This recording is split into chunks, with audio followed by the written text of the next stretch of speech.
Bonjour, bonjour, bonjour peuple congolais, Bana Congo, Bokoto, Bokoto, Bokoto. L'heure est grave, l'heure est grave. Bazo banga, banga, mais bazako banga nini. Bokoto, Bokoto, ebele, ebele, ebele, ebele, ebele, ebele. Bo banda ebele.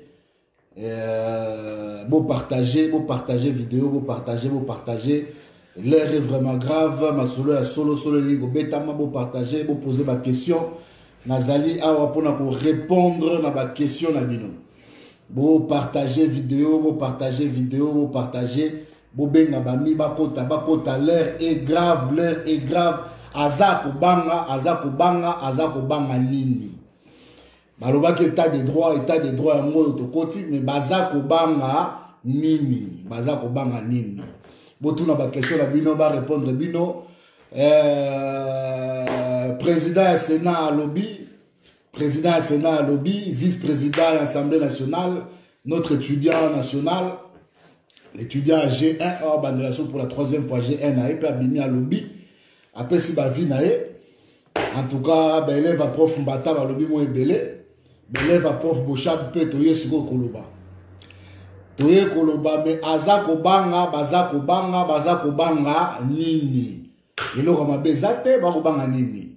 Kongreso kota nango ezoko kota kaka po illégaliser makambo mais bazako banga nini. Peuple congolais boyebi makambo ko leka na Congo bino nyonso boyebi balobaka na français lorsque les prémices sont erronées. En tout cas, le travail sera erroné. Donc, mandat, oh, déjà, bandaki mabe. Et ça, vous continuez, vous allez mabe. Et ça, vous continuez, vous allez kaka mabe. Mais bah, qu'est-ce qui se passe? Il se passe que maladie à coronavirus et continue à Congo. Et n'est pas autant mokili. Et c'est dit que certaines libertés individuelles, il fallait qu'elles soient momentanément suspendues. Par l'acte, il y a état d'urgence sanitaire. Pourquoi état d'urgence sanitaire? Ils ont un état d'urgence, ils ont la sanitaire, ils ont un état d'urgence. Constitution d'abisso et le bimois, Marambo. Comment est-ce que l'état d'urgence est bongo déclaré. Article 85 de Tanguy Yango a dit que le président décrète l'état d'urgence après consultation du premier ministre, du président des deux chambres parlementaires sans préjudice aucun. Article mais est-ce que ce qui président a signé ordonnance proclamant état d'urgence, la République arrête-t-elle de fonctionner? Une question. La Constitution est-elle suspendue? Une question. Tout comprendre. Mais ils ont peur. Bazo banga nini. S'ils avaient raison. Ok. Ça qui m'a bien il fallait coutume parlementaire, il fallait la respecter. Signer ordonnance, signer la bonne ordonnance. Assemblée nationale, la Sénat, convoquer congrès, n'est comme un article 119 pour légitimer acte présidentiel. Il y a déclaré état d'urgence pour l'article 119 et le dit que le Congrès doit se réunir pour autoriser le président de la République à décréter l'état d'urgence. Le Congrès doit se réunir. Donc, le Congrès veut grâce au président de la République parce que l'état d'urgence était reconnu. Ebola,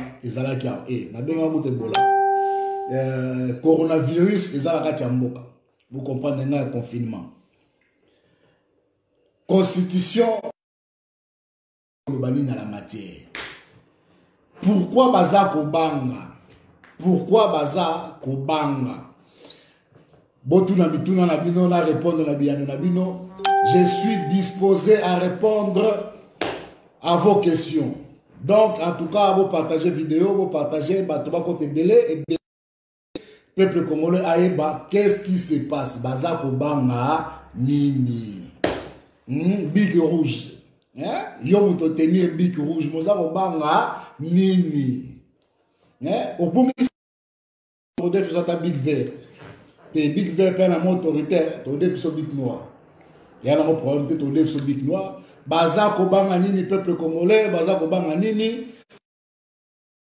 ato ekozala te basoda oyo baza kopanza bango liboso ya assemblée nationale est-ce que eza mpo basécuriser badéputé congrès salama kitoko to baempêche badéputé bakota congrès salama te ekosalama to ekosalama te congrès donc peuple congolais nayebisi bino mpenza ke na minute oyo l'air grave qui ne communique pas bien FCC elobi eloko moko ya kobanga eza te président de la république abanga te congrès eza nango kaka mpona kolégitimer acte oyo asignaki ya état d'urgence bapesa yango forme légale makambo econtinue na ridps balobi FCC boza clair te bozobomba eloko mais toza kobomba eloko nini mpo bino bozala bino clean boza net boza kobanga makambo caméra alobi est-ce que boza kobanga makambo oyo caméra alobi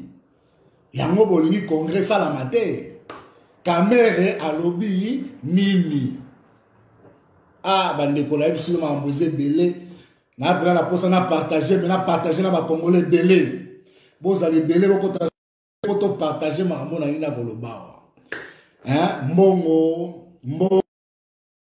ya baferme pharmaceutique otake oyo bazwaki mpo batuba biso batonga bavaccin nyonso boza kobanga congrès loba boza kobanga nini natuni bino kaka boza kobanga nini la base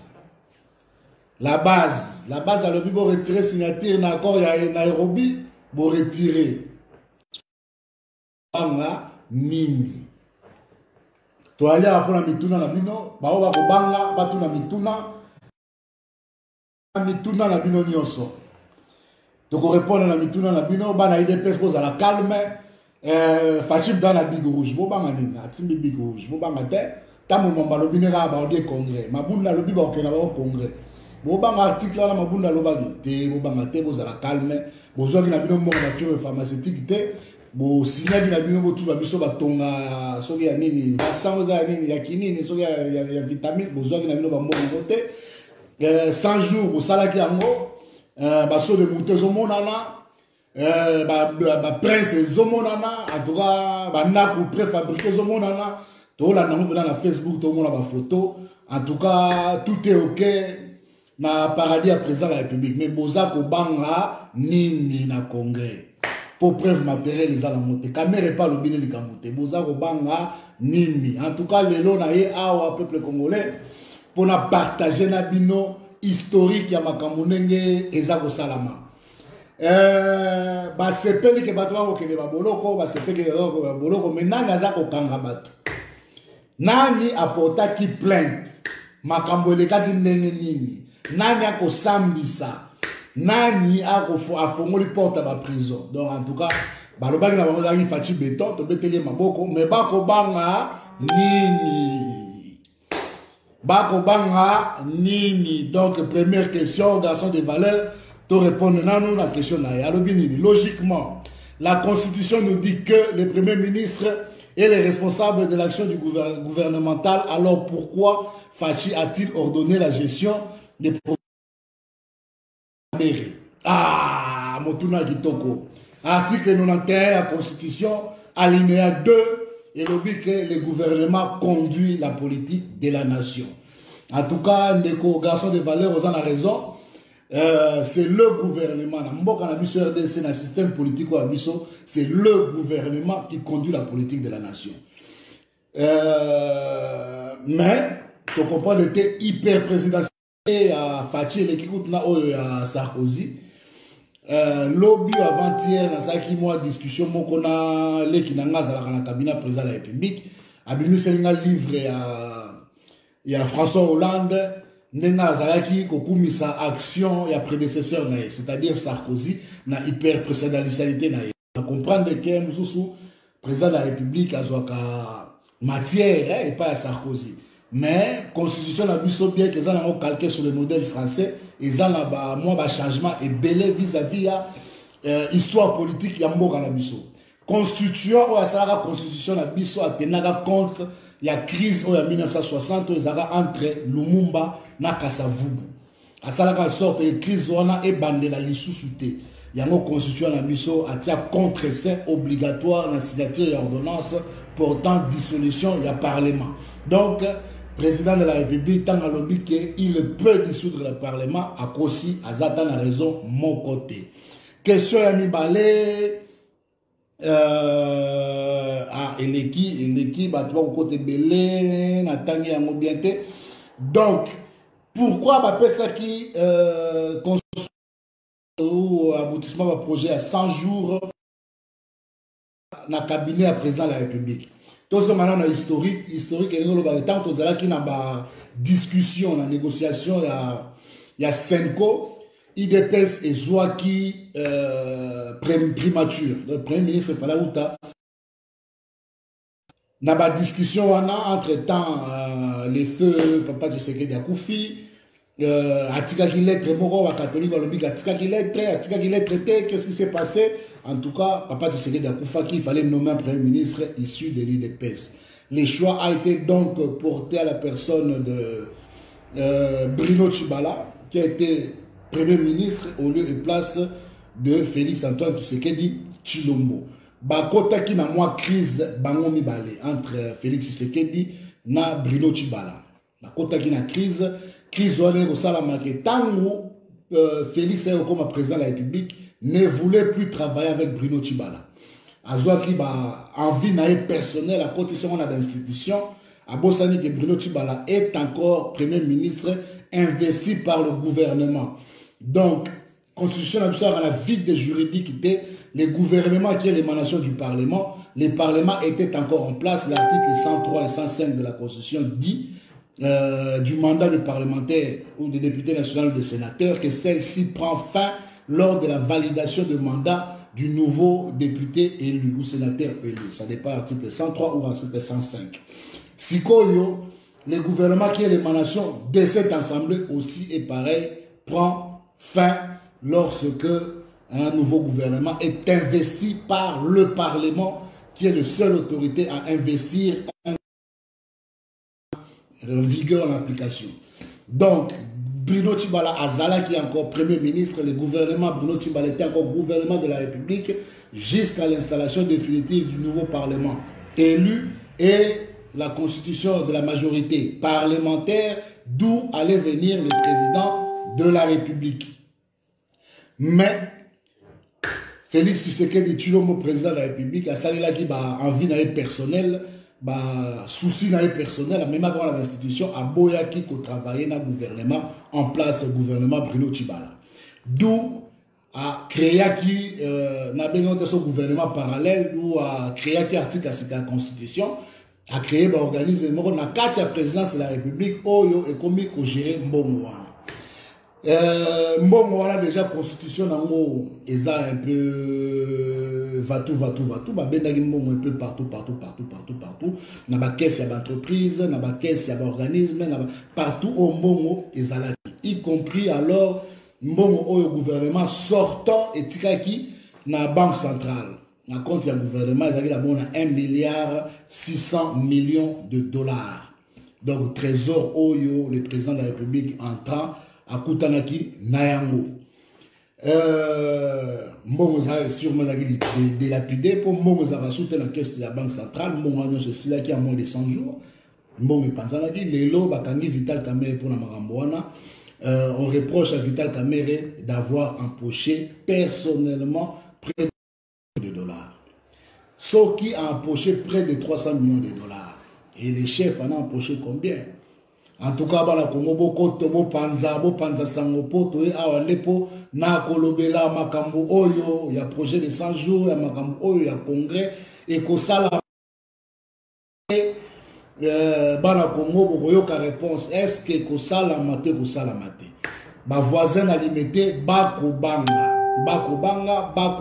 balobi bakomobiliser peuple parler du peuple bakotomba yango est-ce que bakokoka to bakokoka te bic rouge et bani bic noir il se passe quoi au Congo bandeko na ngai projet à 100 jours batu bakangami mo ebele le directeur de cabinet et le président de la République, DG, il y a OVD, DG, il y a Office de route, on a pour un organisme étatique. Bon, DG, il y a Raobank, Kangamaki, mais à Bimaki, il y a des motos, après, si la preuve de paiement, la preuve de virement bancaire entre Kinshasa et l'international. On reproche au directeur de cabinet du président de la République d'avoir personnellement empoché 300 millions de dollars. Aliaki yango yemoko, to aliaki yango na bato. Voilà les amambou la justice, toko intervenir la mambo en justice. John Lungila Atuningai. Est-ce que je peux poser ma question? Oui, John, pose ta question. Tozawana pour répondre à la question de l'Union. Pose ta question, Tozana pour éclaircir le peuple congolais, Tozana pour rétablir la vérité, Tozana pour Bosolo. Rita Daniel Kifata Atouni, Alobiboé. Quand quelqu'un a des vérités, les autres le traitent de tous les mots.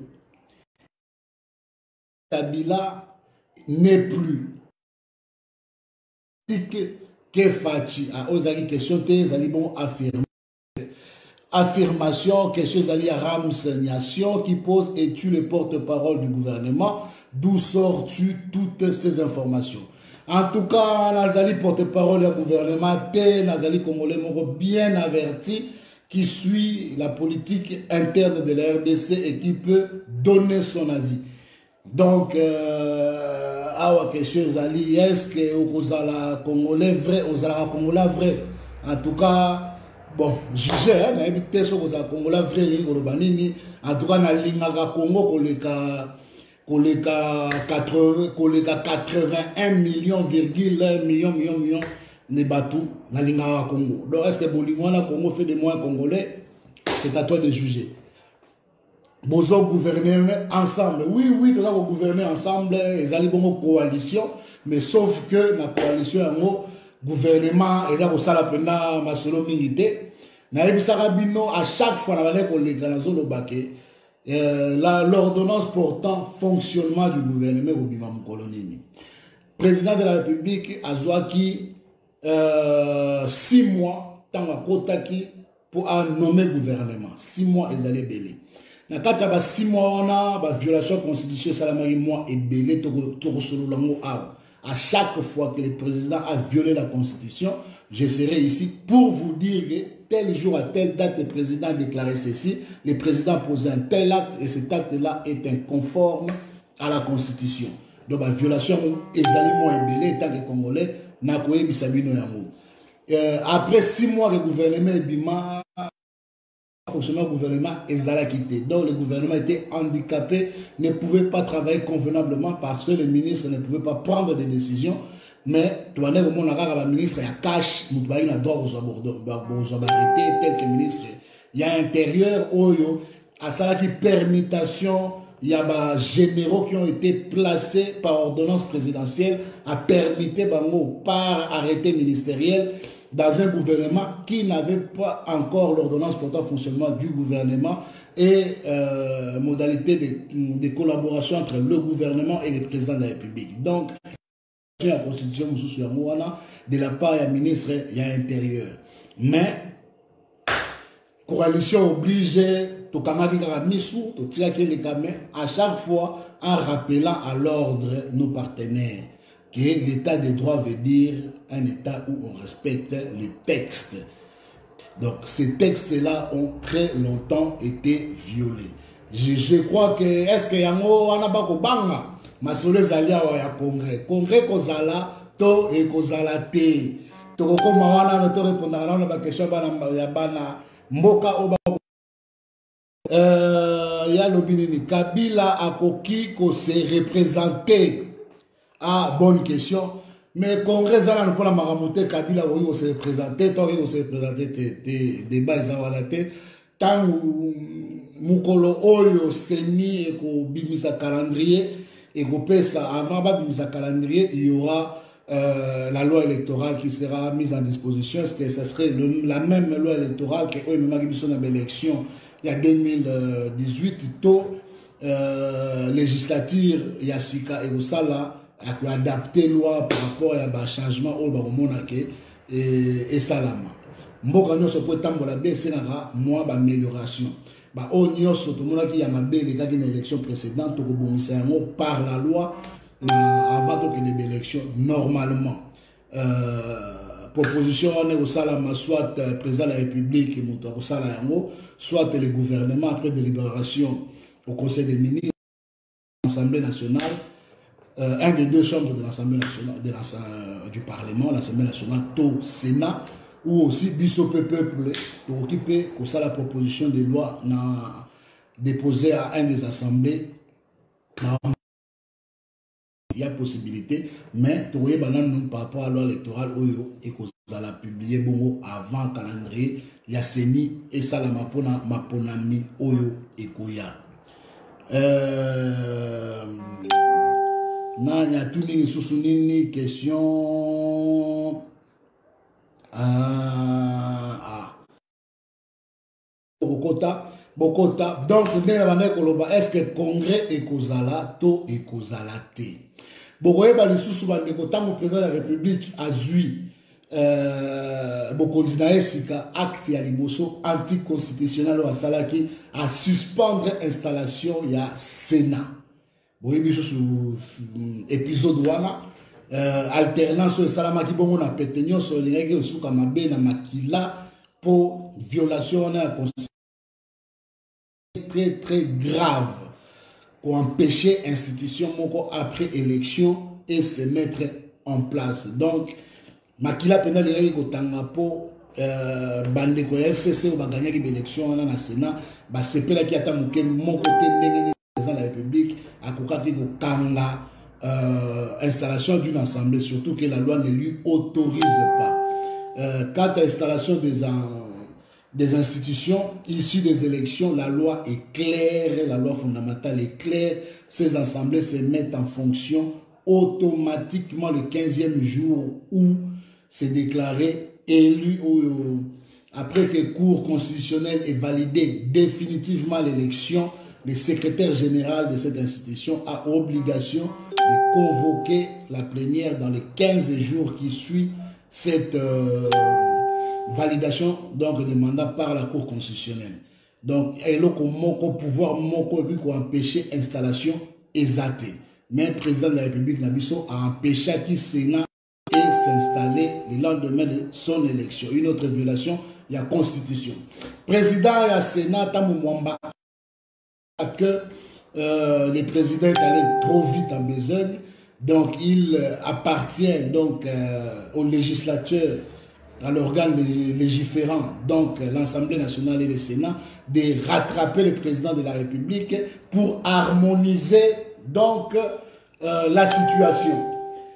Sénat, communication à Sénat et lobby n'angokaka ezali harmonisation à texte entre les assemblées, donc le Parlement et le Sénat, avec l'exécutif qui est le gouvernement et le président de la République. Mais côté, il y a un parti politique, il y a le président de la République, il y a une panique générale. Il y a une panique générale. Bato bakolala sute bakolia lisute bakotambola butu mobimba bakoloba biloba loba bakoganga bakobanga me boyemaki awa yewana kamere moyibi yewana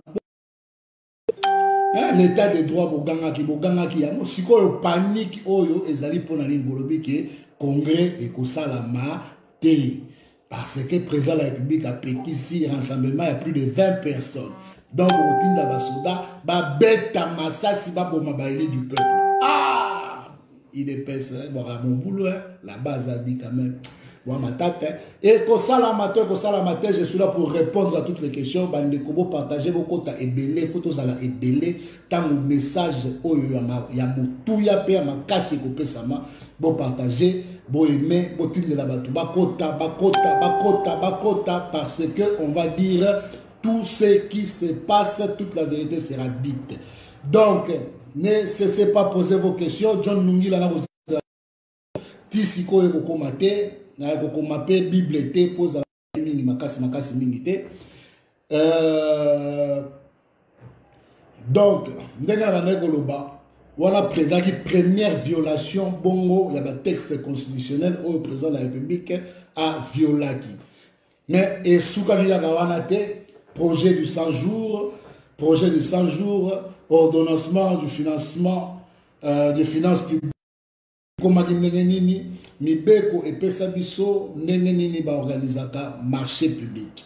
Il y a voie et modalité à organiser marché public. Il y a un établissement public créé à ces fins-là qui est à la charge de donner le marché public. Il y a toute une formalité à remplir. Il y a des conditions, des conditionnalités à remplir. Mais ba marché wana public et pesa nini.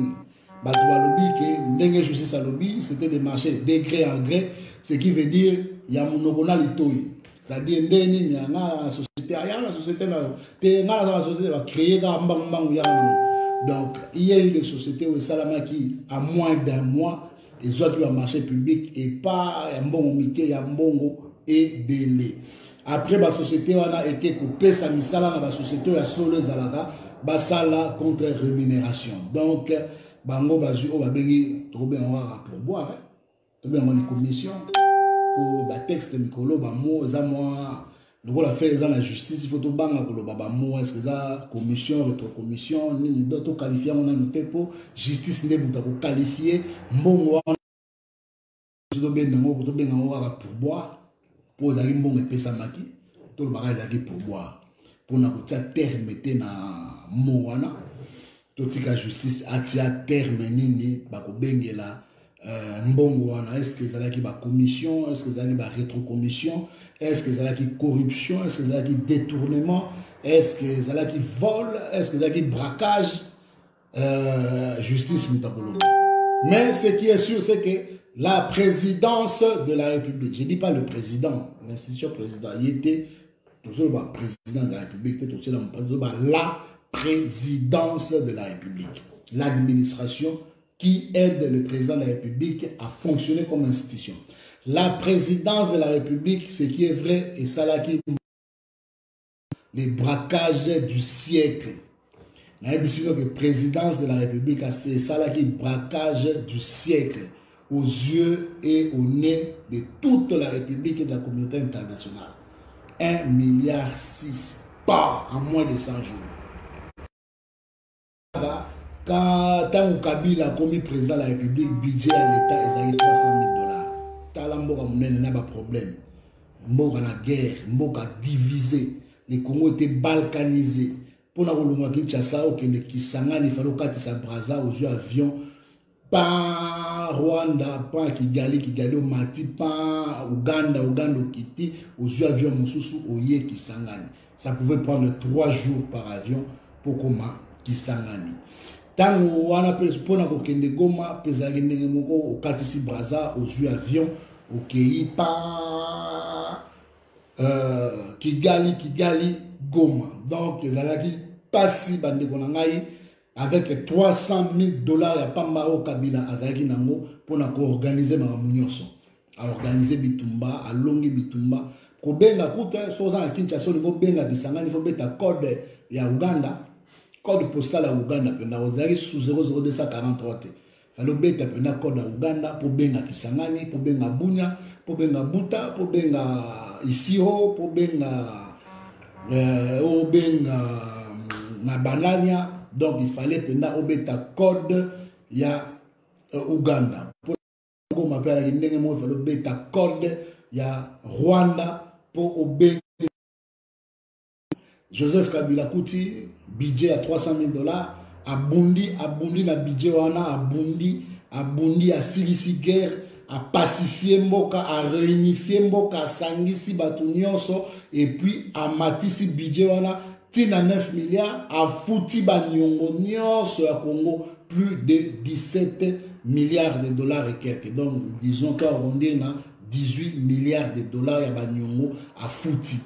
À organiser l'élection, yemoko na mbongo ya Congo, sans aide internationale, à fouti ba nyongo, à bimisi Congo, na programme nyonso ya FMI pe ya Banque mondiale, to souveraineté monétaire na biso, to ça l'économie na biso, biso moko, to se reconstruire, to comme une puissance parce que on avait la volonté, on a comme une puissance. On ne peut pas être une puissance en étant enchaîné à un homme puissant ou à une puissance étrangère. C'est impossible. On sera toujours une satellite. Pour nous comme puissance, que ce soit régionale, il faut être indépendance. Voilà, indépendance, Oyo, Raïs Kabila a pesa ki biso, a longo biso na ba contrainte nyonso économique ya Banque mondiale PFMI, et puis tango akei atiki mbongo na caisse ya l'État, mbongo et belé.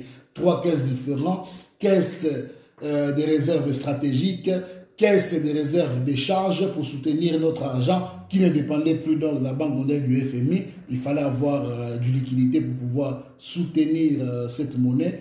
Et puis, caisse Oyo, Toyebi, ya kosombaka biloko, babengaka bongo ya importation. 3 caisses sur l'ambongo zalaki ebele, mais la minute de l'obetela yo, tout ça dans un désordre absolu. Bongo ezalite. Donc, obet appelle ma solo, ya ba avion, ya président de la République, bato ebele balobaka, mais pour la nini président de la République a voyagé en avion, il y a l'État pour présidence de la République. Bon, présidence de la République était forces armées aériennes, les RDC, bazalaka na avion. Oh, le président salelaka, mais pour nani le président a salelaka avion en até, a louara avion, tokobeta masolo na nyonso, tokobeta masolo est-ce que congrès ekozalato ekozalate bana Congo toza bongo pona kobeta masolo wana nyonso tout. Donc ndenge la bana koloba président de la République azui bongo au pouvoir na ye, a sali projet na ye à 100 jours, a pesi la marché de gré à gré. Mbongo kabwami na ndenge ya tembe na ndenge ya osakalate. Justice eza ko reprocher na directeur de cabinet Vital Kamerhe de s'être empoché 300 millions de dollars en moins de 100 jours. 300 millions de dollars en moins de 100 jours. Et où tu vois, puis pour Balobaki que Kabila Kabange a bébi Sagimboka, il n'a rien, jamais rien fait, il a détruit le pays. À Kouta qui a un budget à 25 milliards de dollars, à commission on a budget à 9 milliards. Joseph Kabila Kabange, mais vérité, et il y a toujours dans ma colopé et komaka. Les lots vérité que dans le comité à Zara Nanzela, Bayoriga sango que vérité à Zagoya, panique générale. Na héros na émission limité, panique générale. Panique, bande qu'on a vu sur l'IDPS, panique générale.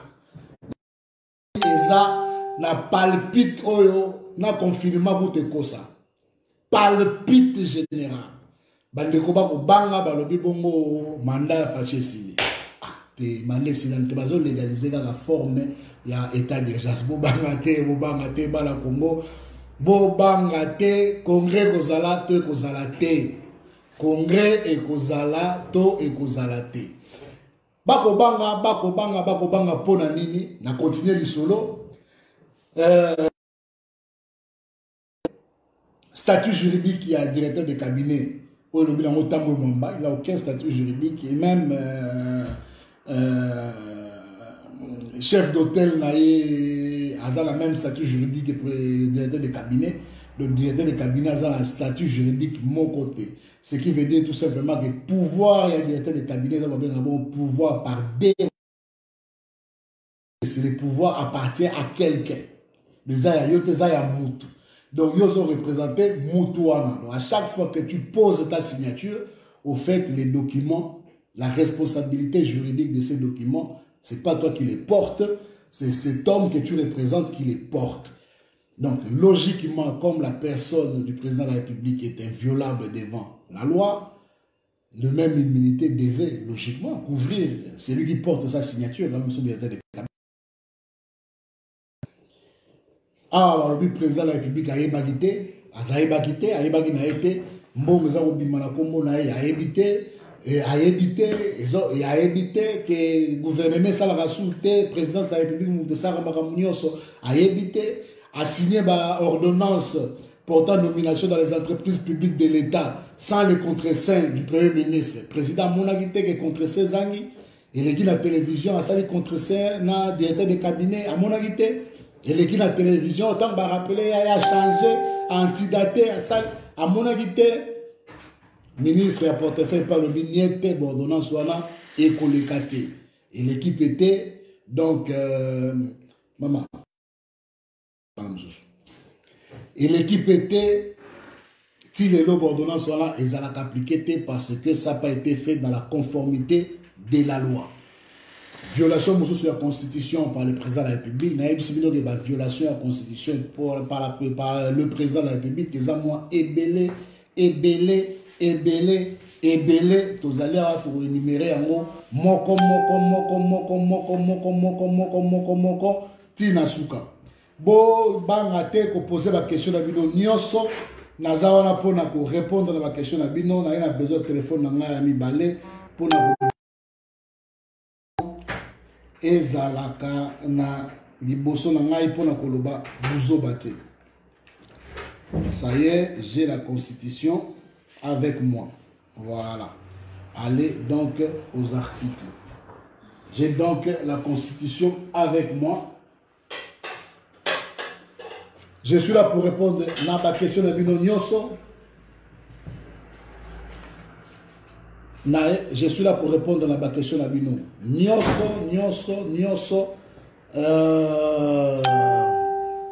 Alobinini.